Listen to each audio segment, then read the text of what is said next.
FARRELL. He's a guy down in San Diego, a professor and an author of many books. He also holds the unique position of being the only man to ever be elected 3 times to the National Organization for Women, which has become, these days, it has become a man-hating, anti-heterosexual, radical left-wing club for the extreme radical lesbians. And I don't say that lightly.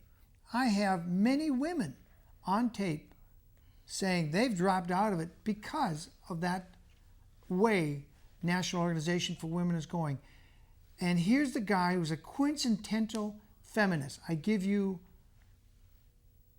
Dr. Warren FARRELL in San Diego. We'll be back in a few minutes. Brianna and me. Playing field between the sexes leveled, and I was very interested at the beginning of the women's movement in the late 60s. Their main issue was equal pay for equal work, and I felt that since women were receiving 59 cents to every dollar that men made, I assumed that the pay gap was due to discrimination.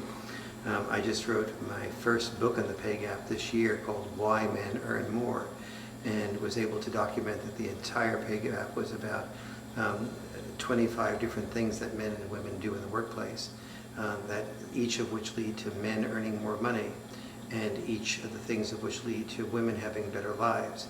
And that when you control for those things, when women and men do the same things, that women actually earn more than men do for the same work, same amount of traveling, same amount of time on the job, same amount of hours worked, same consistency, same level of responsibility, that type of thing. What time did you join the National Organization for Women? What year? I joined in '68, and then I was in 1969 or 70. I was asked to run for the board of directors of the National Organization for Women in New York City.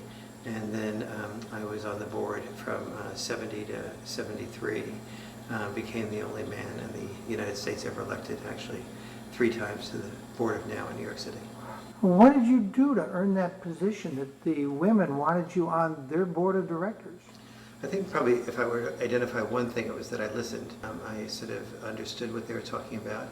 I represented I would often get, at the very beginning, as I started explaining those things, women would take me and drag me to their husbands at a party, let's say, and plop me in front of their husbands and say, "Tell him what you told me," and then they would stand behind about a few feet and sort of watch me tell him, and then or they'd stand behind him and sort of signal to me, yes, more of that.